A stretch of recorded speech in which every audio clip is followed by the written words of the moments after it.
কেমন হতো যদি এমন হতো। সময়টা 29 জুন, সবাইকে অবাক করে ইংল্যান্ডকে সেমিফাইনালে হারিয়ে ফাইনালে অস্ট্রেলিয়ার প্রতিপক্ষ বাংলাদেশ। অস্ট্রেলিয়া প্রথমে ব্যাট করে 178 রানের টার্গেট দিল। 178 রানের জবাবে ব্যাট করতে নেমে বাংলাদেশের 61 রানের ওপেনিং জুটি।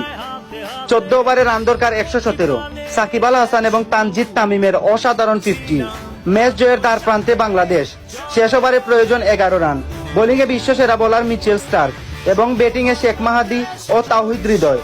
বাংলাদেশের 16 কোটি মানুষ তখন টিভির দিকে তাকিয়ে। প্রথম বল ডট, দ্বিতীয় লঙ্ঘনের উপর দিয়ে তাওহিদ হৃদয়ের বিশাল চক্কা। 4 বলে বাংলাদেশের দরকার 5। তৃতীয় বল সিঙ্গেল, 3 বলে দরকার 4 রান। ব্যাটিংয়ে শেখ মাহাদি। চতুর্থ বলে আবারও ডট, 2 বলে দরকার 4 রান। পঞ্চম বল নিয়ে দৌড় শুরু করলেন স্টার্ক। ব্যাটিংয়ে শেখ মাহাদি।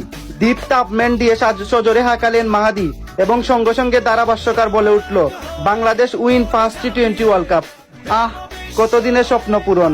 হাজারো মানুষ খুশিতে কান্না করতাছে। সাকিবকে জড়িয়ে ক্যাপ্টেন শান্তর খুশির কান্না।